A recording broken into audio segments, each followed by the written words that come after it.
मां सरस्वती के इस पावन प्रांगण में उपस्थित सभी मंचस्थ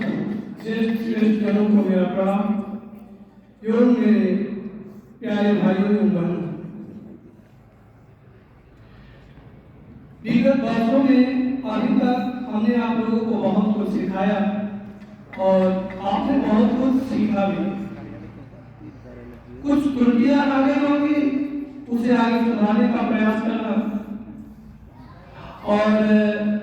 अब शायद ऐसा मंच ना मिले कि इतना बेहतर ढंग से मैं आपको संबोधित कर सकूं, इसलिए मैं हम आप लोगों का 2 मिनट लेंगे। ये जो आप लोगों का जीवन है, ये आपको एक अवसर देता है। ठीक किस प्रकार से कह सकते हो कि जीवन एक अवसर है, तथ्य नहीं। ये जो आप लोगों का जीवन है, तथ्य नहीं है, यह अवसर है जो आपको एक संभावना देती है। और ध्यान से जीवन के बारे में सोचोगे तो पाओगे कि ये जीवन एक छोटी सी बीज की जैसे है, जिसमें छिपे हैं हजारों फूल और फल। लेकिन मेरी बात पर ध्यान देना, लेकिन उस बीज का अगर कुतर्क किया जाए, तर्क किया जाए, बीज को तोड़कर उसमें से पुष्प और फल निकालने का प्रयास किया जाए, तो शायद बीज को तोड़कर उसमें से पुष्प और फल नहीं निकाले जा सकते। ठीक उसी प्रकार जब हम अपने जीवन के साथ जो मुझे ईश्वर अवसर के रूप में प्रदान किया है, उसके साथ तर्क और कुतर्क करने लगते हैं, तो जिस तरीके से उस बीज को हमने नष्ट कर दिया तर्क और कुतर्क करने के चक्कर में, ठीक उसी प्रकार तर्क और कुतर्क के चक्कर में प्रकृति ने मुझे जो जीवन दिया था अवसर के रूप में, उसे हम नष्ट कर देते हैं। ऐसा न करने के बजाय अगर उस जीवन के साथ, उस अवसर के साथ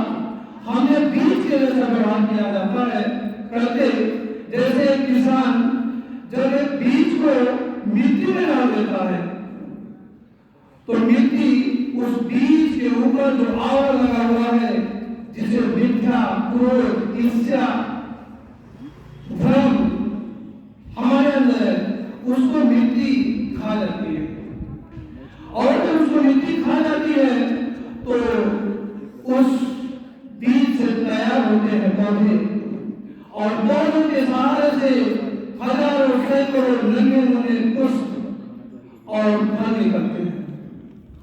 और जब वो इस दुनिया का आनंद लेते हैं, बसंत के मौसम में खेलते हैं, तो उनको अपने जीवन का कुछ अलग ही आनंद मिलता है। ठीक इसी प्रकार अगर हम अपने जीवन में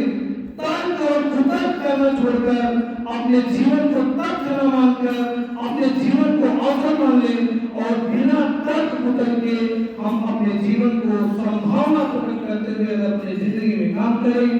तो शायद जो आज हमें बीज के रूप में है,